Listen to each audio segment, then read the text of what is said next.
ନିଅ କେତେ ଦିନ ହେଲା ମଣିଷ ଗୁପଚୁପ ଖାଇ ନଥିଲା ଜାଣିଛ?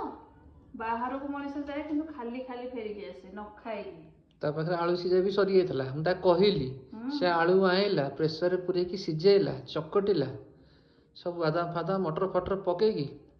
ମୁଁ କହିଲି ଗୋଟେ ସ୍ପେଶିଆଲ ଲୋକ ଖାଇବେ, ଗୋଟେ ସ୍ପେଶିଆଲ ବନେଇକି ଦିଅ। ସ୍ପେଶିଆଲ ଗୁପଚୁପ ଗୋଟେ ସ୍ପେଶିଆଲ ଲୋକ ପାଇଁ। ବୋପାଲ ଯାହା ଆଜି କେମିତି ପାଟି ଖୋଲିକି କହିଲ ସ୍ପେଶିଆଲ ଲୋକ।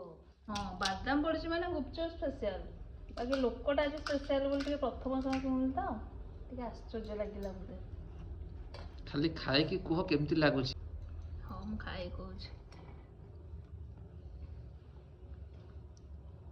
ଏଇ ଯୋଉ ପାଣିଟା ସେ କରିନି କି, ଏ ପାଣିଟା ସେ ଯୋଉଠୁ କାଢିଛି ଏ ପାଖରେ ଗୋଟେ ଡ୍ରେନ୍ ଭାସୁଥିଲା, ସେଇଟା ଖାଲି ଗୋଟେ ଡିମେରିଟି, ନହେଲେ ଆଉ ସବୁ ଠିକ ଠାକ।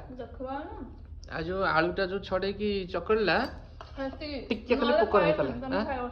ନା ନା ନା ସବୁ ଠିକ ଠାକ ଅଛି, ଖାଇଦିଅ। ପଇସା ବର୍ବାଦ ମତେ କିଛି କହିବନି।